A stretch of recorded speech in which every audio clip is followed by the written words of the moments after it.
Assim ele aumenta a minha responsabilidade, né, gente? E as borboletas no estômago viram morcegos no estômago. A graça e a paz, meus queridos.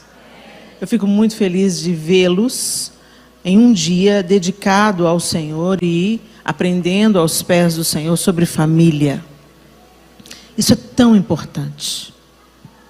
Tão importante. Como o João disse, eu tenho certeza que isso foi dito aqui mais vezes, família é um projeto de Deus. Antes de Deus instituir a igreja, Ele institui a família. A família é a célula que forma a sociedade.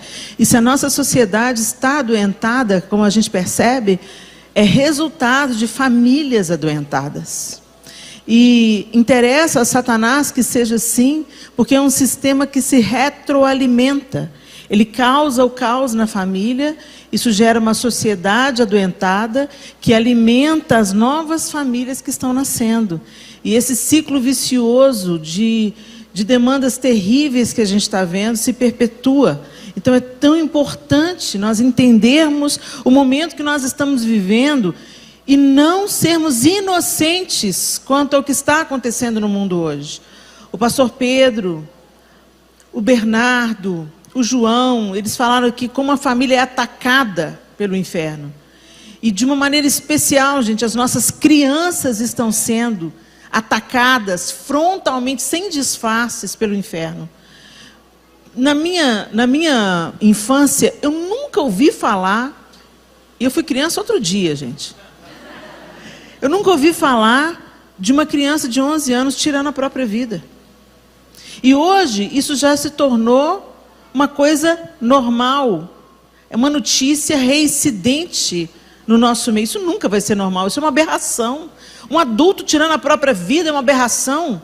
Muito mais uma criança, um pré-adolescente, um adolescente, exterminando a própria vida. Que nível de dor é esse que está levando essa geração presente a exterminar a própria vida? Crianças sendo vendidas como mercadoria, bebês sendo abusados, bebês sendo estuprados por aqueles que deveriam protegê-los.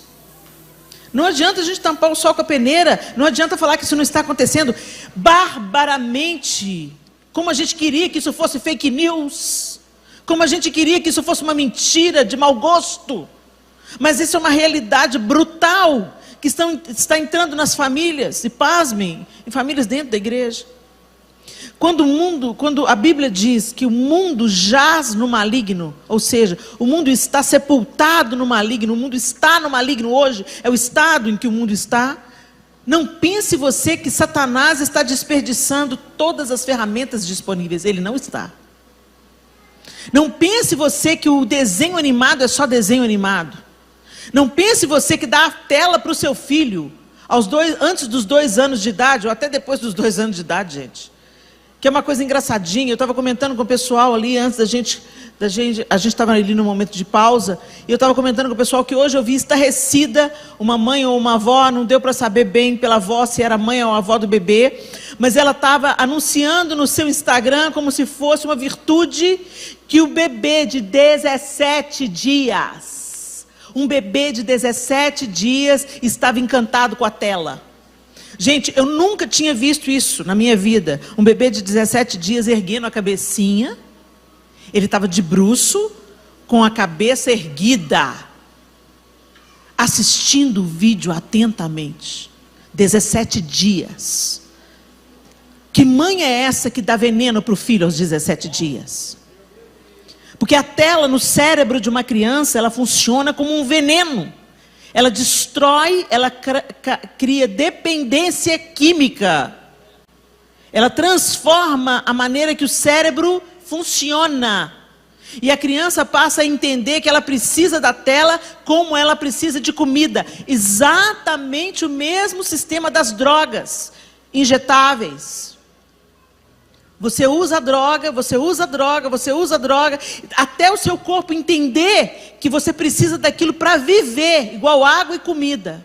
Por isso que as pessoas que estão se livrando das drogas, elas têm crises horrorosas de abstinência. Porque o corpo dela, entendeu? Você lembra aquela cantora Amy Winehouse? A Amy morreu por abstinência. Ela estava querendo se livrar da droga, mas o corpo dela estava tão acostumado com a droga, como se fosse comida e água, que o corpo dela colapsou pela ausência de droga. Uma moça de 27 anos. E a gente mostra as telas para os filhinhos, por quê? Porque é menos trabalhoso, né? E os meninos estão tendo crise de abstinência. Eu vi a cena de uma adolescente no avião, tendo uma pré-adolescente no avião, tendo uma crise aos berros. A gente pensou, ela está com pânico porque ela vai voar? Não, porque a mãe tomou o celular, porque tinha que desligar o celular para o avião decolar. E ela começou a bater em todo mundo dentro do avião, bater na mãe, bater no pai. Você pensa, mimada. Ah, se fosse minha filha. Não, gente, ela estava tendo uma abstinência de droga. Então o diabo não está brincando de ser diabo. E não pense você que as coisas desse mundo... Sabe, não tem nada a ver. Ah, gente, vocês vê demônio em tudo. Tem nada a ver. A gente vê demônio em tudo porque eles estão em toda parte. A gente vê demônio em tudo porque o mundo jaz no maligno. A gente vê demônio em tudo, não é porque a gente vê... Porque eles não estão mais se escondendo. Só não está vendo quem não quer ver. Ou quem já está jogando o time dele. Ô, gente, porque eu tenho que contar para vocês uma coisa. Não tem em cima do muro. Jesus deixou isso muito claro. Quem com a gente não ajunta, espalha. Quem não está com a gente está contra nós. Então não pense você, se você não está comprometido com Deus, fazendo esse relacionamento caminhar, e passando a próxima geração, como o Bernardo disse aqui, contando a próxima geração os feitos do Senhor, o diabo não vai deixar o lugar vazio. Se você não cuida dos seus filhos, o diabo cuida. Os amigos cuidam, a professora, o coleguinha, a influencer digital cuida. Gente, está acontecendo uma coisa tão bizarra no mundo. Na China, as crianças são proibidas de usar os celulares. Até certa idade. Depois de certa idade, tem um dispositivo que elas só podem assistir 45 minutos. Na China. O TikTok. Só funciona para, dependendo da idade, ali, por 45 minutos. Ela só tem acesso ao TikTok 45 minutos. E os conteúdos que são disponíveis na China para as crianças, a China, é ciência, elas querem ser cientistas, elas querem ser astronautas, elas são educadas através do TikTok. O conteúdo para o Ocidente é diferente, é só bizarrice e idiotice. Estão imbecilizando os nossos filhos com a nossa autorização. Então eu falo assim, chega para uma menina de 8 anos, o que você quer ser? Lá na China, cientista, astronauta. Eu quero estudar física quântica. E chega para a menina aqui no Brasil, nos Estados Unidos, e pergunta, o que você quer ser? Digital influencer. Gente, isso está acontecendo. E está acontecendo com a nossa autorização. Por quê? Porque dá menos trabalho colocar um menino que está birrento, te dando trabalho, te dando aborrecimento, dá uma tela, dá um tablet, dá um celular para ele. Não, porque o meu filho tem que se sentir parte do todo. Ele não vai ter um celular, ele vai ser excluído da turma. Então, você pode mandar o seu filho para o inferno com a turma. Abra sua Bíblia comigo, em Joel capítulo 1. O Senhor está nos convocando como pais para defender a nossa casa. A responsabilidade é sua. Não, porque a igreja, o colégio cristão... A igreja, o colégio cristão são parceiros. A responsabilidade é nossa como pais. É intransferível. A sua mãe pode ser uma ótima avó. Ela não é a mãe do seu filho. Ela é a avó. A babá pode ser uma ótima funcionária. Ela não é a mãe do seu filho. A escolinha, a creche. Gente, vamos repensar o que a gente está fazendo. Em nome de quê a gente está vendendo os nossos filhos? Joel capítulo 1, a palavra do Senhor diz assim, a partir do verso 1. A palavra do Senhor que veio a Joel, filho de Betuel. Ouçam isto, anciãos. Escutem todos os habitantes do país. Já aconteceu algo assim nos seus dias? Ou nos dias dos seus antepassados? Contem aos seus filhos o que aconteceu, e eles aos seus netos, e os seus netos à geração seguinte. O que o gafanhoto cortador deixou, o gafanhoto peregrino comeu. O que o gafanhoto peregrino deixou, o gafanhoto devastador comeu. O que o gafanhoto devastador deixou, o gafanhoto devorador comeu. Acordem, bêbados, e chorem. Lamentem-se todos vocês, bebedores de vinho. Gritem por causa do vinho novo, pois ele foi tirado dos seus lábios. Uma nação poderosa e inumerável invadiu a minha terra. Seus dentes são dentes de leão, suas presas são de leoa. Arrasou as minhas videiras e arruinou as minhas figueiras. Arrancou-lhes a casca e derrubou-as, deixando brancos os seus galhos. Planteiem como uma virgem em vestes de luto, que se lamenta pelo noivo da sua mocidade. As ofertas de cereal e as ofertas derramadas foram eliminadas do templo do Senhor. Os sacerdotes que ministram diante do Senhor estão de luto. Os campos estão arruinados, a terra está seca, o trigo está destruído, o vinho novo acabou, o azeite está em falta. Desesperem-se, agricultores, chorem, produtores de vinho, fiquem aflitos pelo trigo e pela cevada, porque a colheita foi destruída. A vinha está seca e a figueira murchou, a romanceira, a palmeira, a macieira e todas as árvores do campo secaram. Secou-se mais ainda a alegria dos homens. Vamos até aí. E a partir desse verso, Joel começa a conclamar a nação ao arrependimento. O que está acontecendo aqui, Helena? De que Joel está falando? A nação de Israel foi destruída por uma praga de gafanhotos jamais vista antes. Deus estava executando juízo sobre aquela geração. A terra estava passando por seca, e como se não bastasse a seca, eles também tiveram essa praga de gafanhotos que jamais tinha acontecido anteriormente.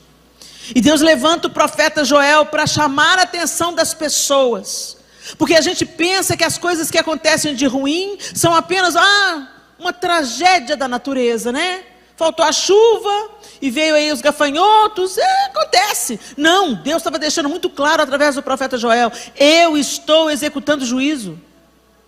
Eu estou chamando a atenção de vocês, porque o que está acontecendo agora é apenas o prenúncio do que está por vir, porque eu vou mandar outras nações invadirem Israel. Eu vou mandar outras nações destruírem Israel.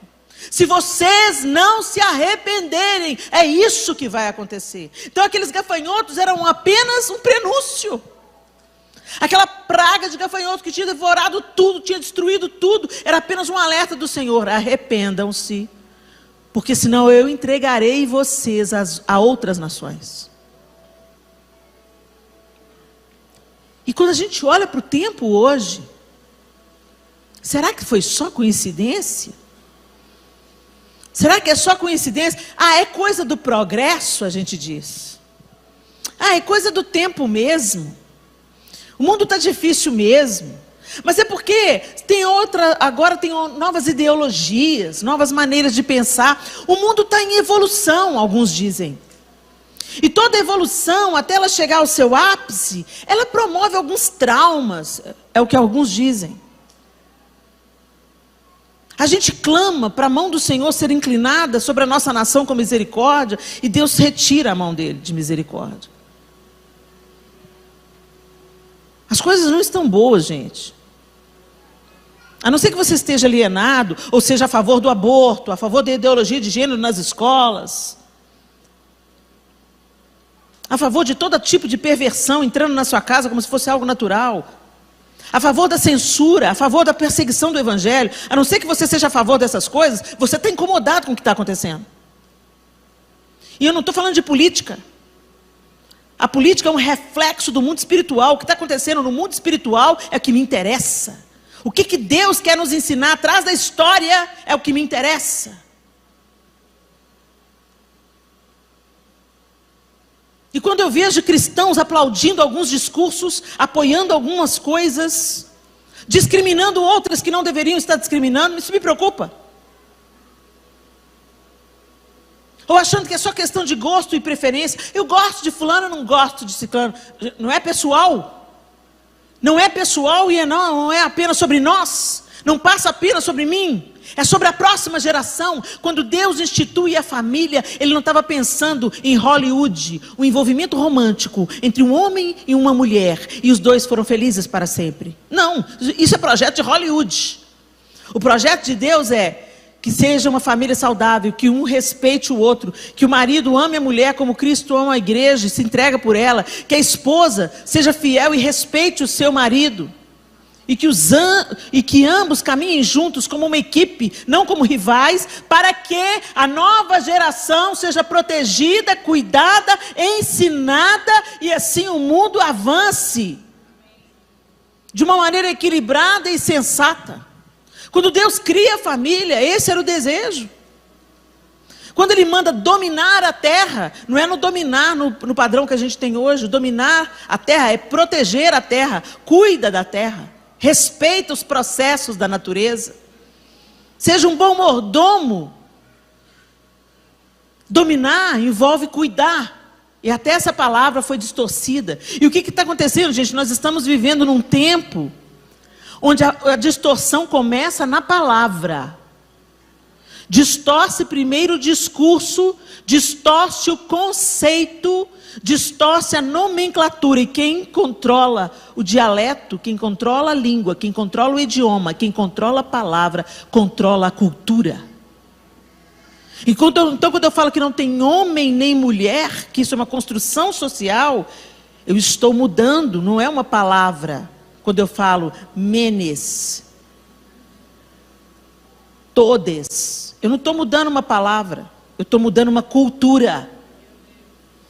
Eu estou mudando um pensamento. E uma mudança de pensamento gera uma outra atitude. Uma mudança de atitude concebe o pecado. Vocês estão me entendendo? É muito mais do que isso. Mas a gente banaliza. E fala, que bobagem, não é mesmo? Deixa falar todas, deixa falar. Casamento. Isso aconteceu com a palavra casamento. Casamento antes, era claro, casamento. Homem, mulher, casamento. A junção de um homem com uma mulher, uma cerimônia, vestido, festa, noiva, filhos, casamento. Hoje não. Hoje pode ser casamento entre um homem e uma mulher, pode ser casamento entre um homem e um homem, pode ser casamento entre uma mulher e uma mulher. Hoje pode ser um casamento entre uma pessoa muito rica e outra pessoa muito rica. E aí eles não querem misturar os patrimônios, eles chamam de contrato.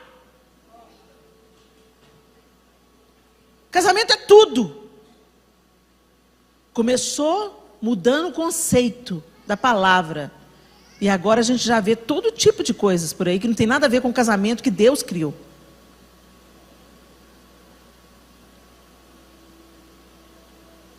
E aqui, Deus levanta o profeta Joel, no meio de uma geração complicada em Israel. Um povo se apartando da presença de Deus, um povo que conhecia a Deus, falava de Deus, mas o coração estava longe de Deus.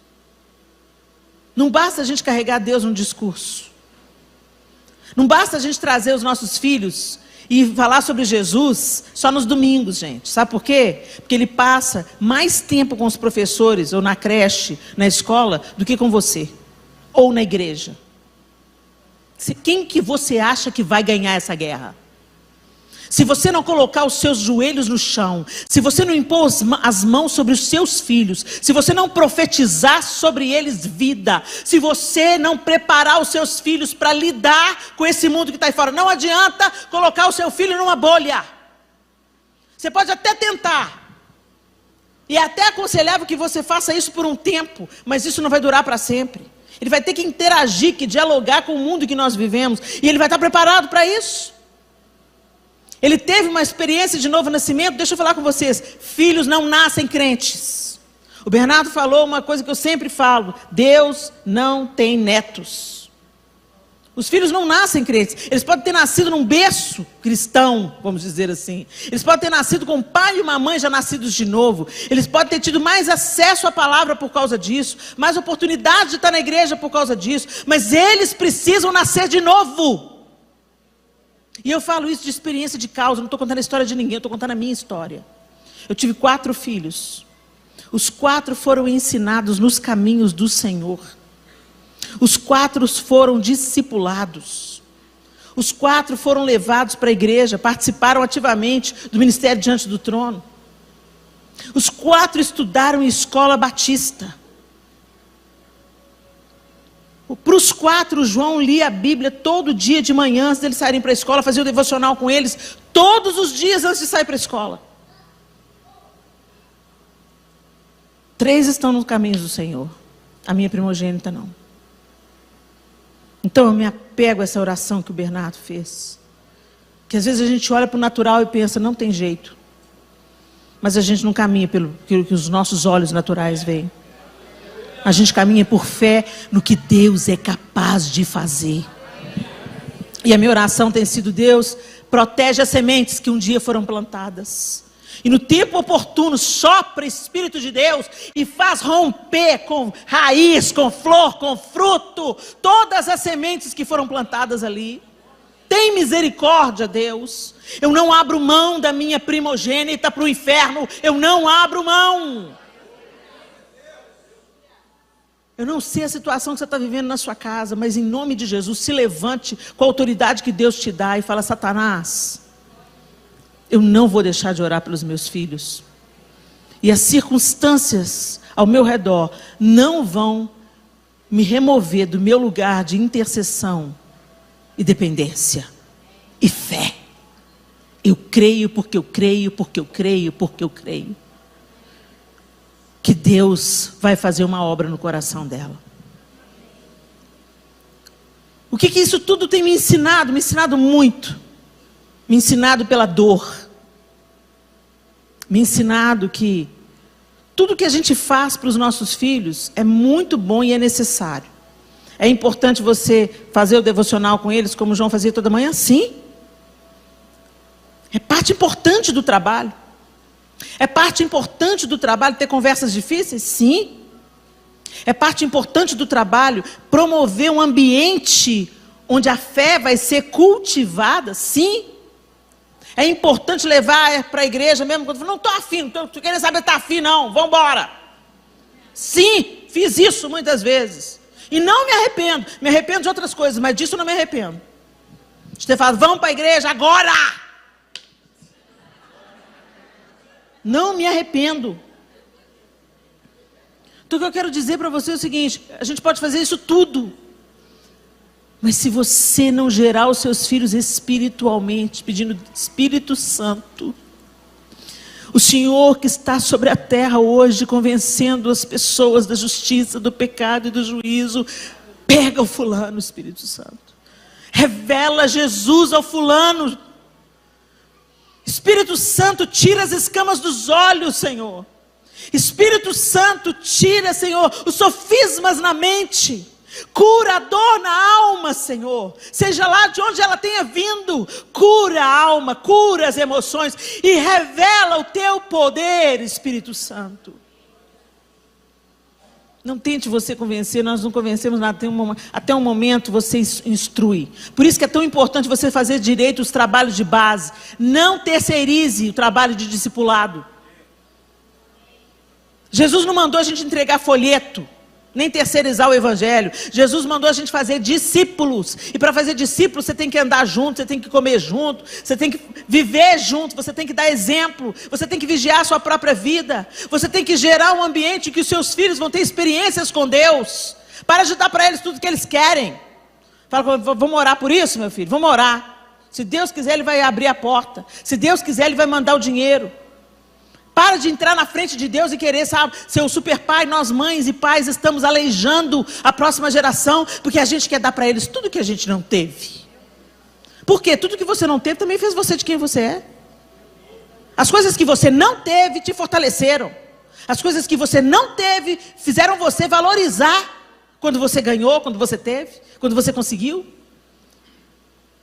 A resiliência é forjada na frustração. Mas a gente quer cortar o casulo e aleijando as borboletas.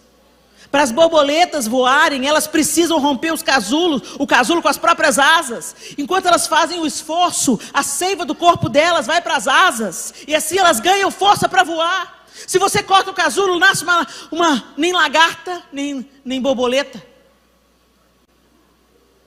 Uma borboleta que vai rastejar para o resto da vida. E é isso que a gente está fazendo com essa geração. E é isso que estava acontecendo aqui. E o profeta Joel foi levantado por Deus. E ele falando, ouçam isto, anciãos. Quem são os anciãos? Os mais velhos. Deus está falando através do profeta para os mais velhos. Deus está falando para mim e para você. Mesmo que você não seja um ancião, você tem alguém debaixo da sua responsabilidade. Você é um influenciador de alguém. Você tem um sobrinho, um parente, um filho de amigo, um filho. Deus está chamando os anciãos, os homens mais velhos, mais sábios. Você pensa, quem é um ancião é sábio. Quem é um ancião sabe mais. Mas o que a gente está vendo? Um bando de adultos infantilizados, que querem ser amados pelos filhos e não respeitados por eles. Você ama papai? Você ama mamãe? Que carência. Minha mãe não estava nem aí se eu amava. Minha mãe falava assim, não gosto de você nunca mais. Não precisa gostar de mim não. Respeita. Eu quero é respeito. Você me respeita que você mora debaixo do meu teto. A conversa era essa. E eu comecei respeitando. Hoje eu amo. Agora, quantos meninos que ficam aí batendo na cara do pai e da mãe? Ah, não faça isso, ama papai e mamãe. E aí os pais ficam velhos, põe no asilo.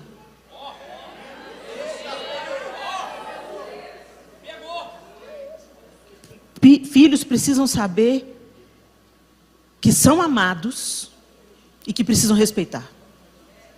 É isso que eles precisam saber, que eles são amados. E como a gente diz para os filhos que são amados? Dando presente? Não. Mostrando para eles que eles são importantes. E você não mostra para um filho que você é importante quando ele está, mamãe, oi. Mamãe, espera só um pouquinho. Esses dias eu vi essa cena dentro do avião. Eu estou vendo uma criança falando, mamãe. Nessa frequência, eu estou reproduzindo exatamente. Mamãe. Eu falei, meu Deus, que inferno. Cadê essa mãe? Olhei para trás, 2 poltronas atrás está a mãe. Com o celular, com as pernas cruzadas. Oi. Ela, mamãe, olha para mim, mamãe. E a mãe parou o celular? Não, na hora que ela quis. Na hora que ela terminou o que ela estava fazendo. Tem criança morrendo afogada porque a mãe estava no Facebook. Cadê o menino? Gente, mas eu distraí só um pouquinho no celular. O menino no fundo da piscina. Então a tecnologia, gente, ela é uma bênção. Igual uma faca. Vai depender de como você vai usar. Ou ela te mata, ou ela corta legumes. Você que vai escolher. Nós estamos viciados, como a gente quer impedir os nossos filhos de não ficarem viciados. Nós não damos atenção, os dois vão para a cama, cada um no seu device. A cama não é lugar de device, a cama não é lugar de tablet nem de celular. A cama é lugar de intimidade, de oração, de conversa. A mesa não é lugar de device, a mesa é lugar de intimidade, de olho no olho, de tete a tete. Esse menino está triste, hein? Esse menino está com o farol baixo. O que foi que aconteceu lá na escola? Não quero falar, não. Vamos conversar, filho, vamos conversar. Você pode conversar o que você quiser com o papai. Fala comigo. O que está rolando? Você pode dizer qualquer coisa para o papai. Pode falar, a gente está aqui para te apoiar, a gente está aqui para te ajudar. E não assim, não, depois você me conta. Ô pai, sabe o que aconteceu nessa escola? Papai está muito... Peraí. Primeiro, o papai tem que assistir o Jornal Nacional. Vai se lascar, gente. O diabo está fazendo a ciranda dentro da sua casa, com a sua autorização. Depois, quando você encontra um filho pendurado numa corda, você vai querer questionar Deus. Deus tem misericórdia dessa geração. Joel está conclamando os anciãos. Prestem atenção. Vocês já viram uma praga dessa de gafanhoto? E eu faço a mesma pergunta hoje para vocês. Vocês já viram uma coisa como essa? Onde o certo virou errado, o errado virou certo. Vocês já viram uma criança de 15 dias erguer a cabecinha para assistir o vídeo? Vocês já viram bebês sendo estuprados pelo próprio pai ou pelo padrasto? Vocês já viram isso antes? Vocês já viram tamanha praga? Vocês já viram incesto? Pais tirando a virgindade das suas filhas, adolescentes. Vocês já viram essa aberração? Vocês já viram o que é certo sendo chamado de errado e o errado sendo chamado de certo?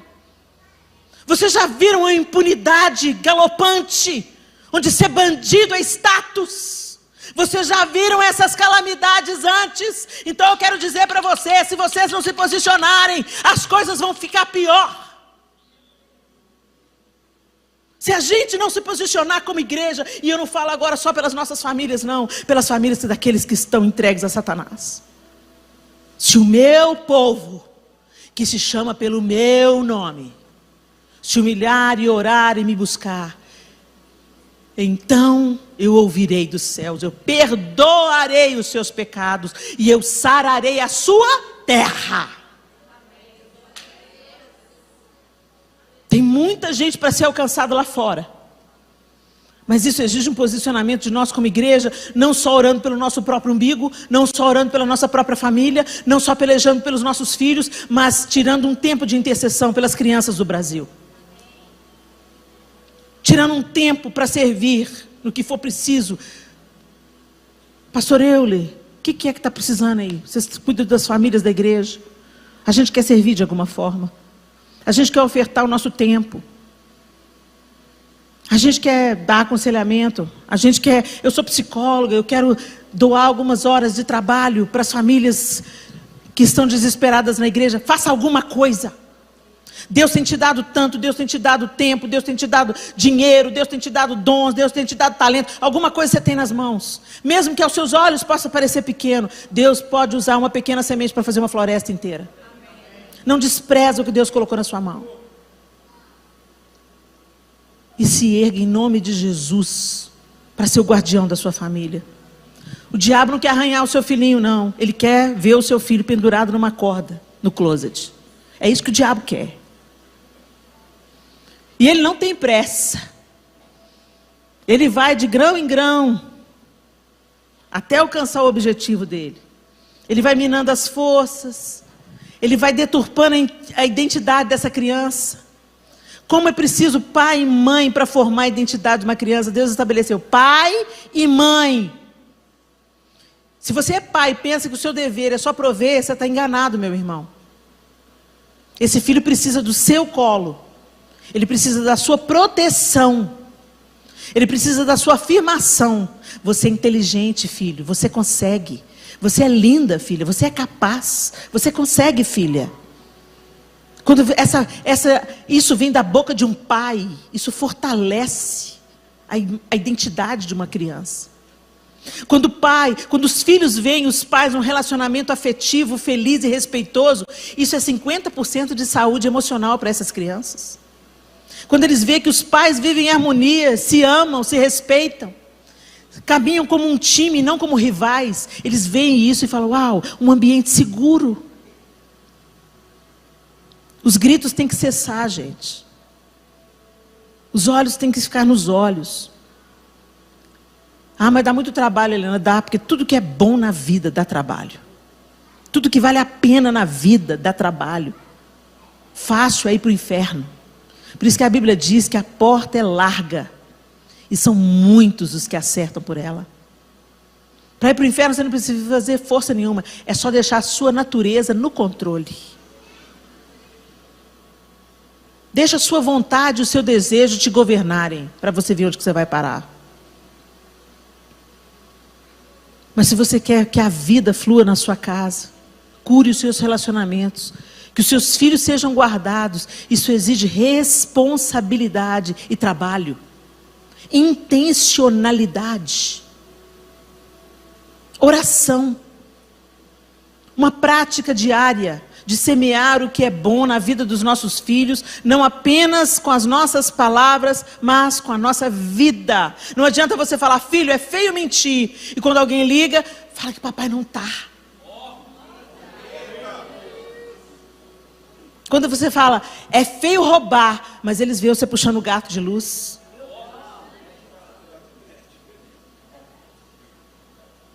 Os nossos filhos estão mais de olho naquilo que a gente faz do que naquilo que a gente fala. Eu me lembro que eu fiquei brava com o Arthur, nosso filho, que ele deu um fone meu da Apple pro jardineiro. O jardineiro, noiadão. Mas a gente estava tentando ajudar ele de alguma forma, falando, ele tem um talento para lidar com jardinagem, uma coisa linda. Mas ele estava entrando lá em casa, e a gente ficava de olho nele, porque ele não é uma pessoa muito confiável. Aí um pouquinho que eu distraí, o meu filho, que tinha pego, sem a minha autorização, meu fone, atendeu o apelo dele. Ele falou assim, aqui, o senhor não tem aí um fone de ouvido para mim não? Que eu trouxe o meu radinho para trabalhar. Aí o meu filho, mais do que depressa, né? Tenho, deu o meu. Fone de ouvido é quase uma escova de dente, né, gente? Você não, aquele que enfia no ouvido. Você não sai emprestando esse pastor. Deu para ele. Aí ele falou assim, devolver? Não, pode ficar. Eu virei para ele, passou uns 2 dias. Arthur, você pegou meu fone, Arthur? Peguei, mãe. Cadê ele? Eu dei para o Nael. Você deu o meu fone para o Natanael? Aí dei. Por que você não deu? Não deu o meu? Porque eu não tenho, mãe. Arthur, por que você fez isso? Aquele fone não é barato, Arthur. Aquele fone vale mais do que o radinho do Nael. Ele falou assim, mãe, eu sei que fala que as pessoas são mais importantes que as coisas.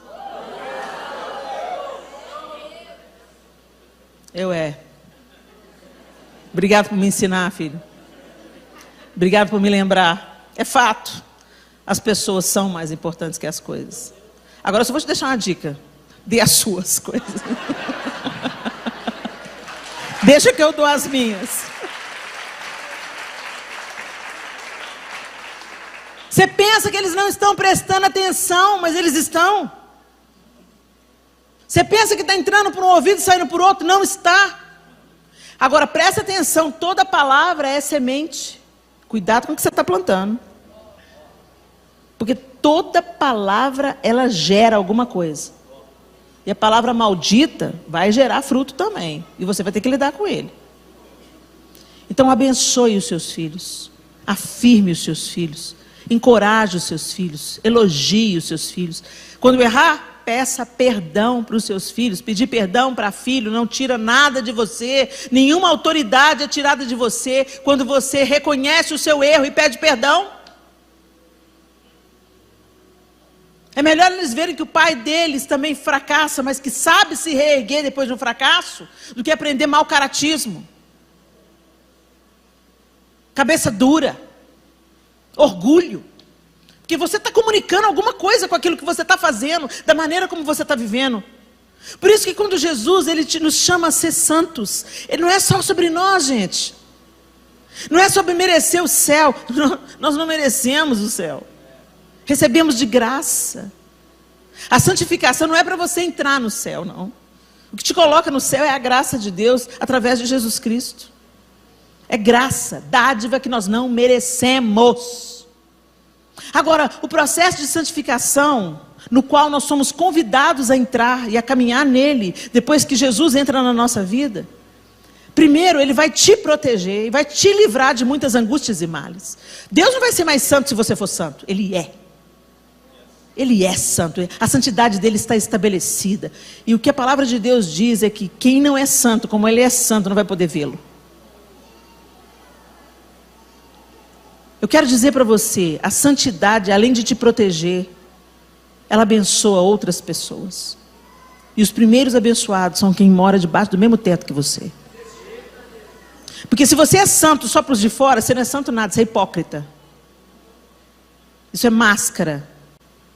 Santidade a gente vê dentro de casa. Santidade a gente é com quem está próximo. Quem sente a sua santificação, o primeiro impacto da santificação é para quem está mais próximo. Seu cônjuge, seus filhos, seus pais, seus irmãos de sangue. Eles são os primeiros que sentem o impacto da santificação na sua vida. A vida de Jesus na sua vida. Isso é santificação. E isso pode transformar a história dos nossos filhos. Sabe por que eles querem acabar com a família tradicional? O projeto é intencional. Por quê? Porque se você quer mostrar que um prédio está torto, É só você construir um prédio reto do lado dele. Você nunca vai saber se um prédio está um pouquinho inclinado, a não ser que seja muito inclinado, igual a Torre de Pisa, ou você suba um prédio retinho do lado dele. Se tem um prédio reto do lado dele, você vai, opa, aquele lá está torto. Por isso que querem acabar com a família. Porque eles não querem ser lembrados de que o modelo de Deus é melhor do que a proposta do mundo. Eles não querem ser lembrados que uma família tradicional pode ser mais equilibrada, mais sensata, mais feliz, mais frutífera do que uma família moderna e alternativa. Eles não querem ser lembrados disso. Ninguém quer ser lembrado da sua própria miséria e imundície. Por isso que tudo que é feio, distorcido, sujo, passou a ter mais fama no mundo. Até as artes foram corrompidas. Até as músicas. Estou falando de música de igreja, não. Estou falando das músicas seculares. Gente, há uns anos atrás a gente tinha tanta poesia no meio da música secular. Você achava tanta letra rica. Outro dia eu estava prestando atenção naquela música que eles reduziram. Uma folha amarela, amarela. Eles conseguiram estragar uma música que é uma poesia. Quando você pensa naquela música do Toquinho, né? Que coisa mais linda a letra daquela música.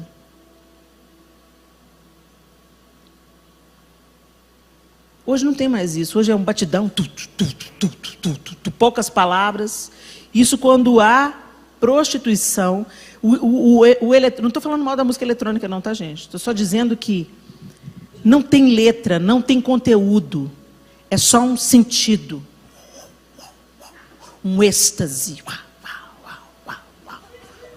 É um barato.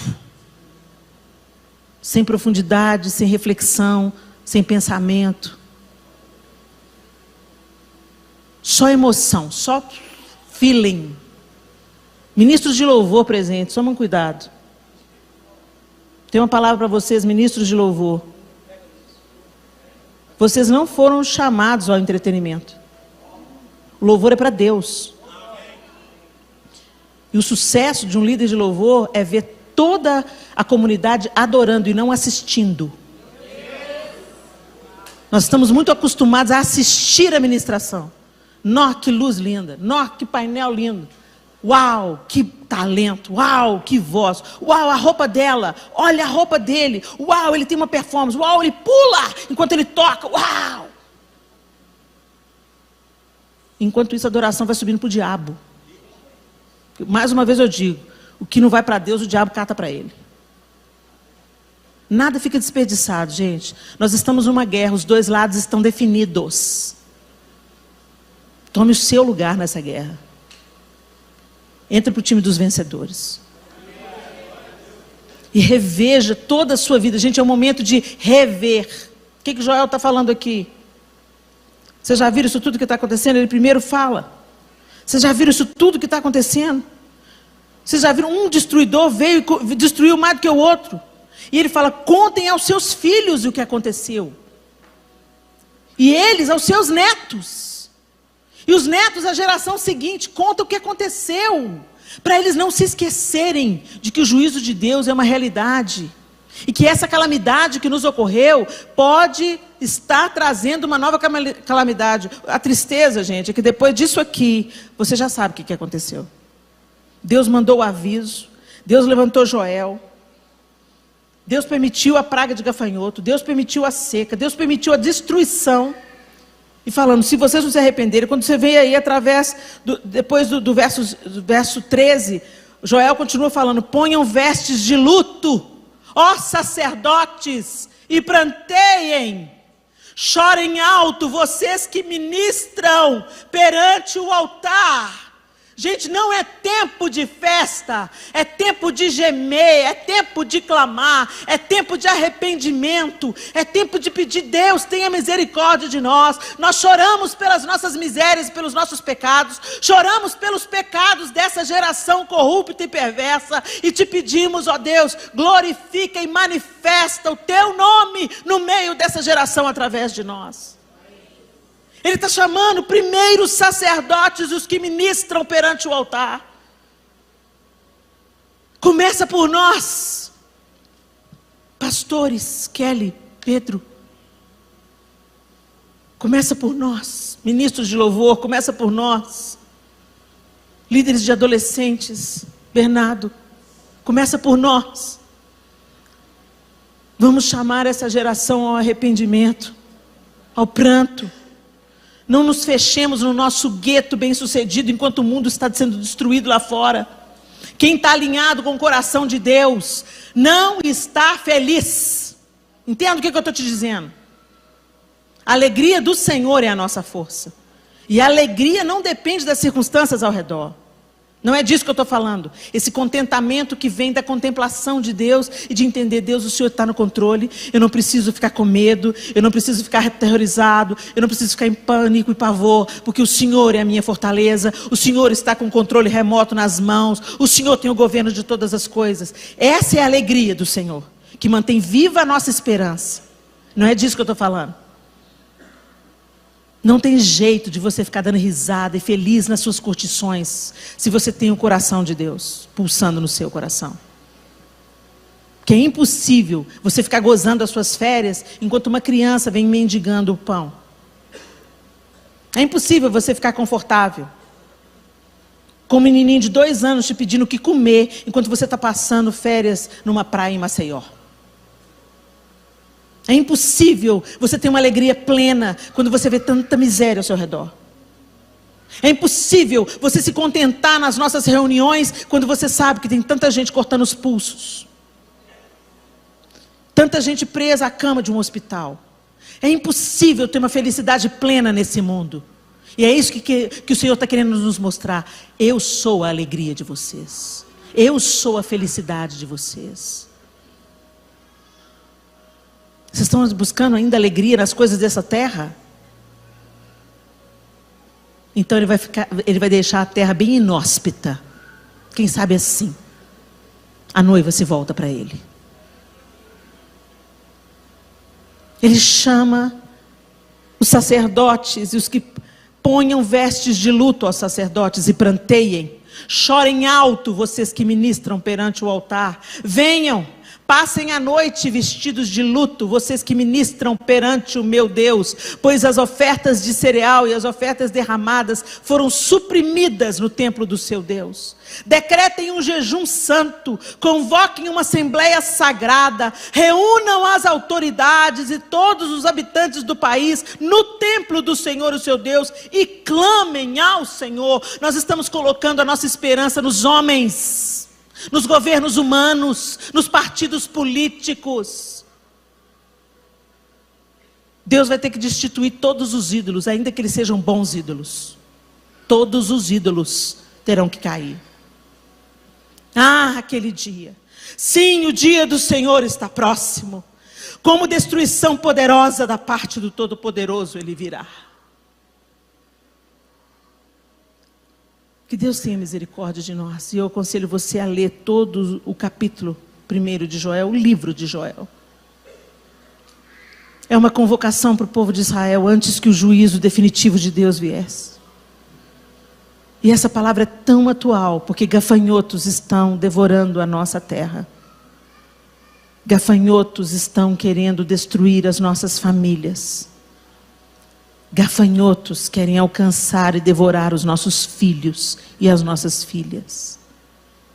Não é tempo de brincadeira. Não é tempo de distrações. De estar no meio de uma guerra com fogo cruzado, como crianças, dispersas, embriagadas. Joel fez uma comparação interessante aqui. Ele fala assim: acordem bêbados e chorem. Aí você pensa, não, mas eu não sou bêbado, Helena. Não provo bebida forte. Ele fala, lamentem-se todos vocês bebedores de vinho. E o que é o vinho? O vinho, as pessoas bebiam vinho para ter alegria. Para ser anestesia. Não é assim? Por que as pessoas hoje bebem? Elas querem se anestesiar, elas querem sentir alegria. Elas querem sentir gozo, prazer. Elas querem se esquecer dos problemas. Não é só o vinho que embriaga, meu irmão. Tantas outras coisas nos embriagam. a opinião dos outros, o status, os títulos, a promoção no trabalho, que vai trazer mais dinheiro. Não estou demonizando o dinheiro aqui, não. De forma nenhuma, o dinheiro é uma benção. Mais uma vez eu digo, igual a faca. É um ótimo empregado, péssimo senhor. Tem gente que está vendendo a alma para o diabo para ter mais dinheiro. Preocupados apenas com aqui e o agora. Não, eu não posso sair desse emprego, eu preciso. Precisa mesmo? Precisa mesmo? Às vezes, quando a gente coloca na ponta do lápis, você está pagando para trabalhar.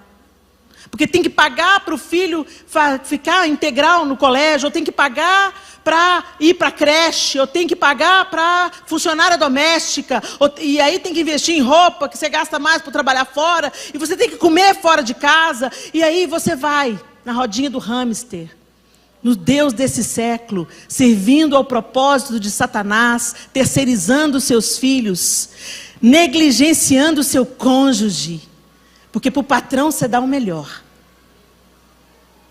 Preciso de você mais uma hora, pode contar comigo. Preciso que você venha fazer o serão no final de semana, pode me mandar. Preciso te transferir para outra cidade, pode me mandar. Minha mulher vai entender. Você está sacrificando seus filhos no altar de Mamon.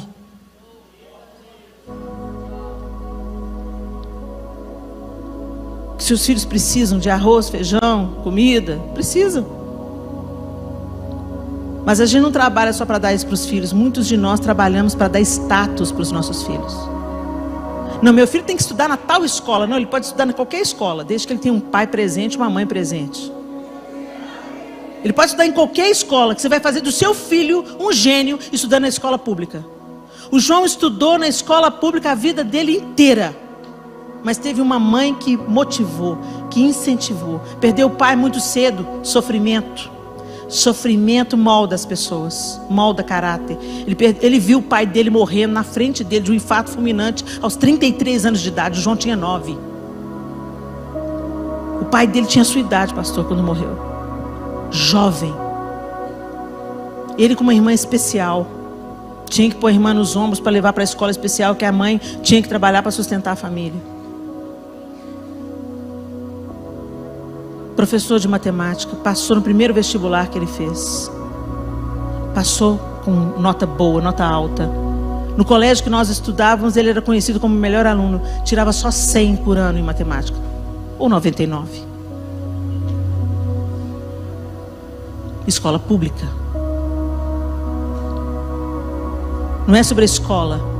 É sobre o grau de influência, de envolvimento da família para desempenhar todo o potencial desse menino. Vai dar trabalho?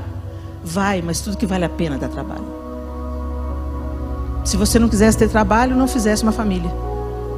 Ficasse solteiro, dependendo de papai e mamãe, como muitos estão fazendo aí aos 45 anos de idade. Agora, dureza é que papai e mamãe vai morrer. E só Deus sabe o que vai dar depois. O que eu quero dizer? Assuma sua responsabilidade. Os dias são difíceis, os dias são maus. Nossos filhos são o alvo. E você é o que está entre o inferno e o seu filho.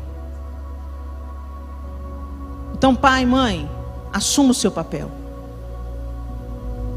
Assuma a sua responsabilidade.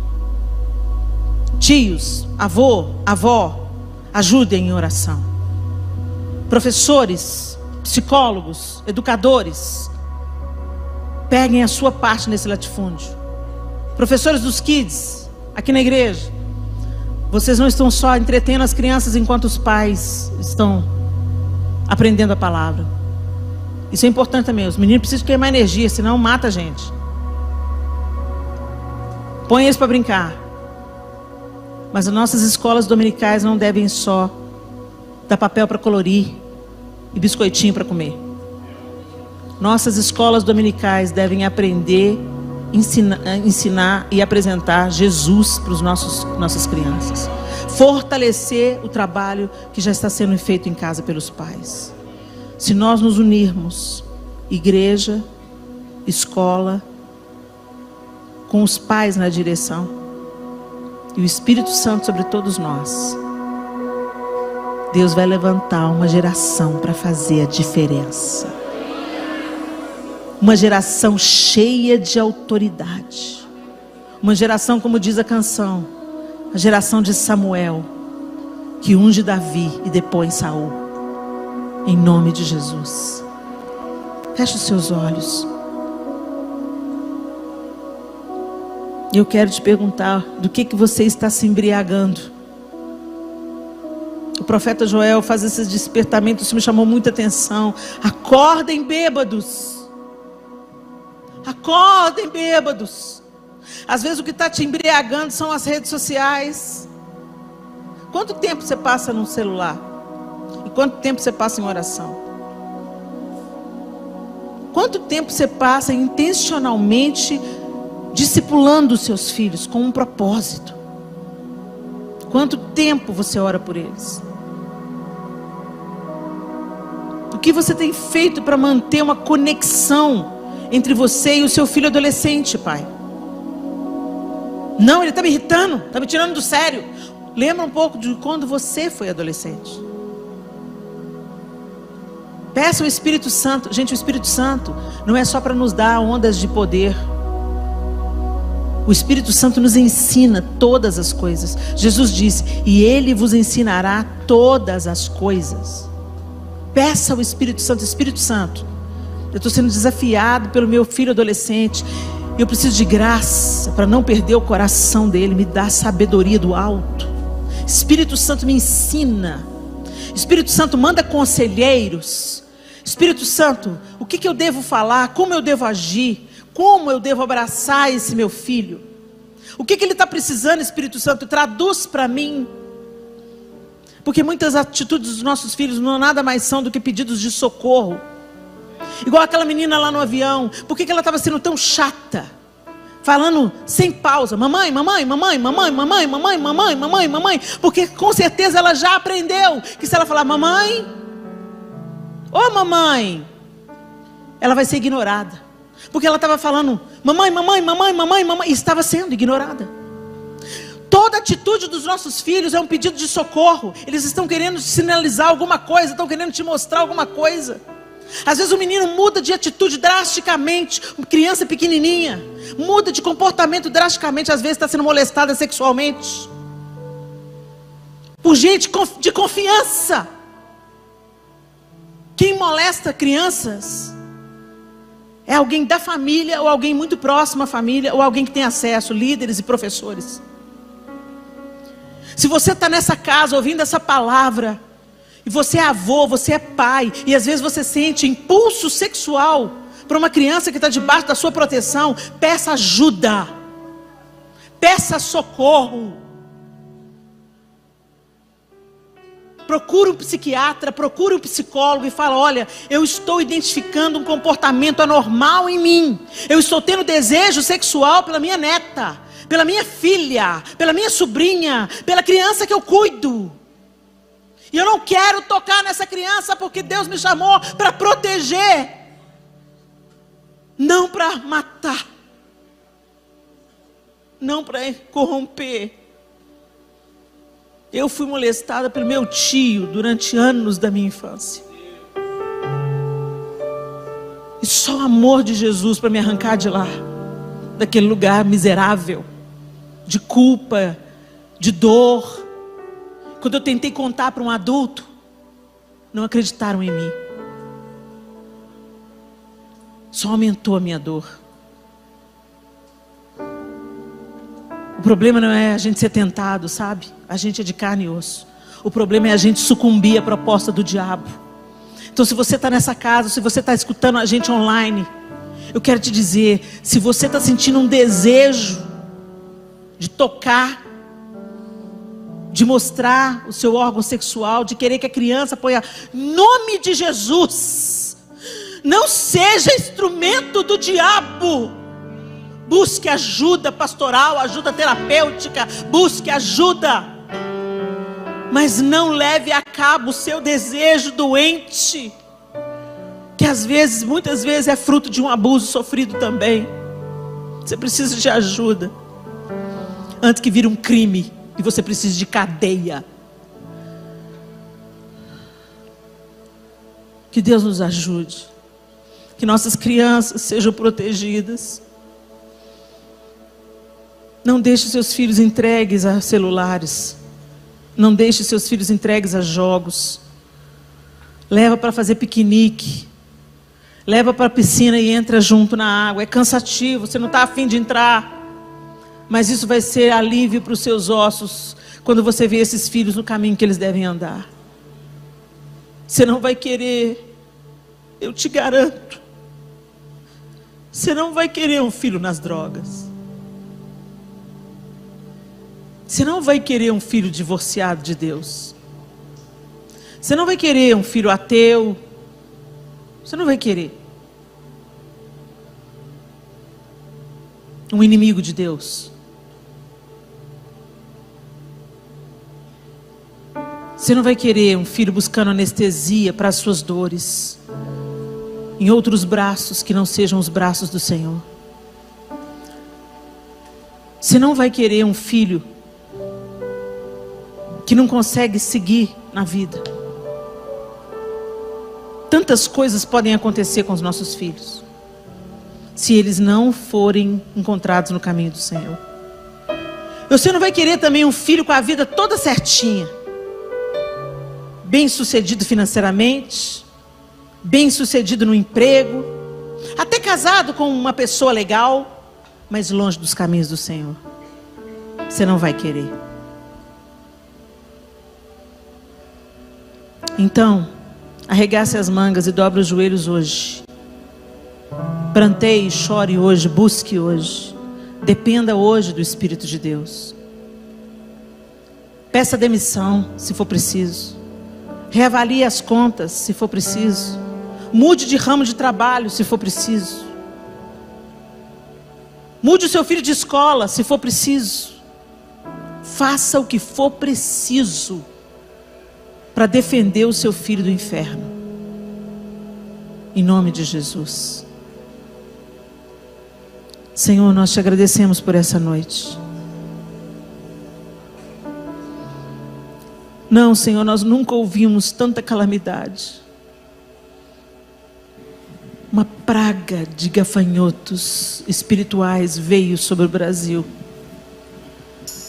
E nossos filhos são um alvo. Com ideologias vazias, mentiras bem contadas, propostas indecentes, turismo sexual, abuso de bebês e de crianças e adolescentes, prostituição infantil,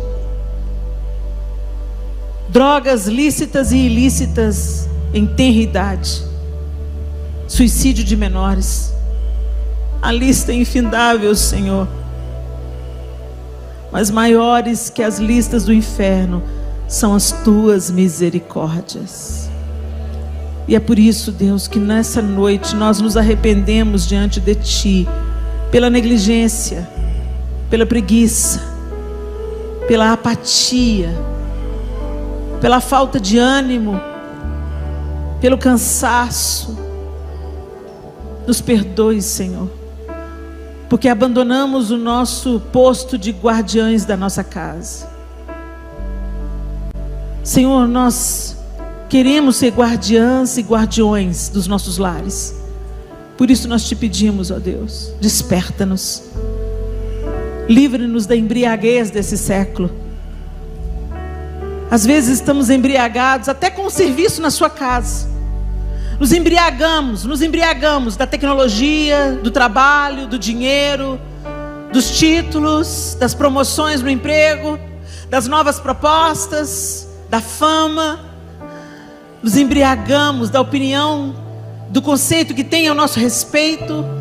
Nos embriagamos do desejo de ser bem-sucedidos. Nos embriagamos. E nos desviamos, Senhor, ou ignoramos a batalha enorme na qual nós estamos inseridos. Desperta-nos, Senhor. Desperta-nos.